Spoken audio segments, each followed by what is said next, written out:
y'all, welcome back to Lantern Creek Farm. Guys, I'm going to do something really crazy. I'm going to show you my messy living room. And the reason why I'm going to show you my messy living room is because I just sat and looked through all of the seeds that we have saved up.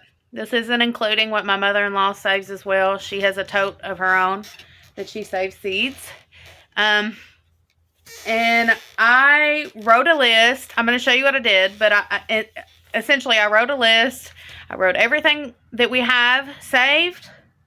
Lakin helped me do it. I wrote everything that we had saved, how much we have of each thing, and then I wrote the dates down for them. So I'm going to show you what I got, and then we'll go into the non-messy kitchen, and I'll show you kind of the list that I made and how I figured everything out. Alright guys, so this is the mess.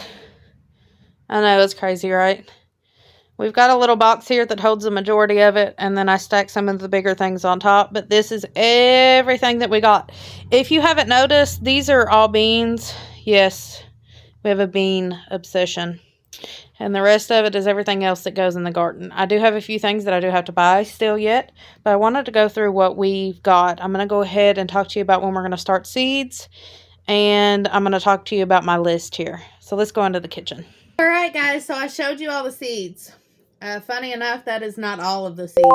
My mother-in-law also has a tote full of seeds. She's ordering more seeds and I plan to order some as well. But I wanted to go ahead and go through and get a list of what we have. And I recommend that you do this. So here's my list here. And I split the list up into categories.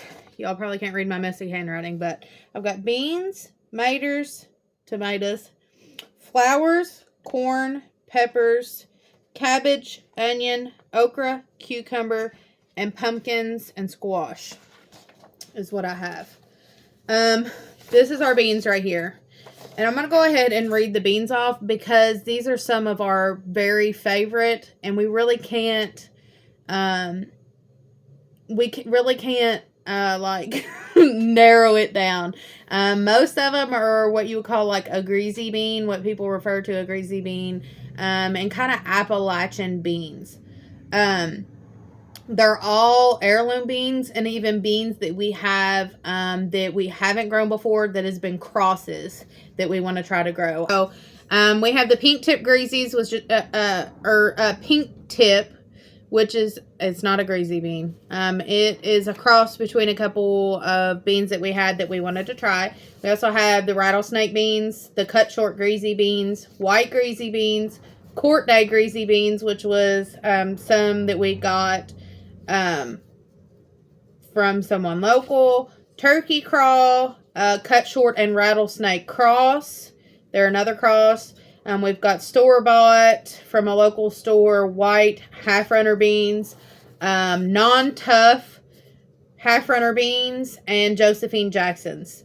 All of those beans are a climbing bean, and that's what we prefer. We prefer a climbing bean with the strings, something that you got to string. But anyways, that's the list of what I have. Now I'll show you what I did to kind of keep track of what they were. So I wrote the name of them. I wrote how many I have of each on this side, and I wrote the date that was on, if they had the date on them of when I saved back the seed. So like whatever these were, let's see, cut short or white greasies. I had some from 2020 and I had some from 2023 saved back.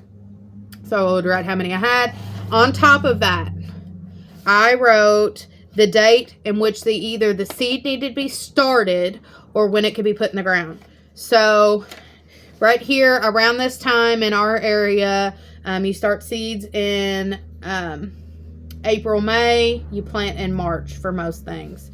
There's some things we can start a little bit earlier, but that's about right. So over the beans, I've got May, mid-October. So we can start in May, and they're done mid-October, because usually around that time we might get a frost or two. Let's see. Our first frost date is, I think it's It's either October, I wrote the 21st, I didn't write what it was. It's either October 21st or November 21st. It seems like I'm picking tomatoes up into November, though. But I didn't write it down. I don't know why.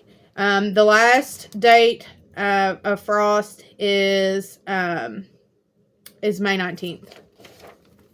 So most of this stuff that we can start. But this is, I wanted to show you all this to kind of show you how we keep track, and kind of show you, you know, the information that you need. I've got one piece of paper here that has all of the things that I need, or all of the things I have, the things that I need, and when I need to plant them. And that, I found that is the best way to keep track. I hope this video was helpful, and I hope that we can see you on the next one. We'll see you later. Bye-bye.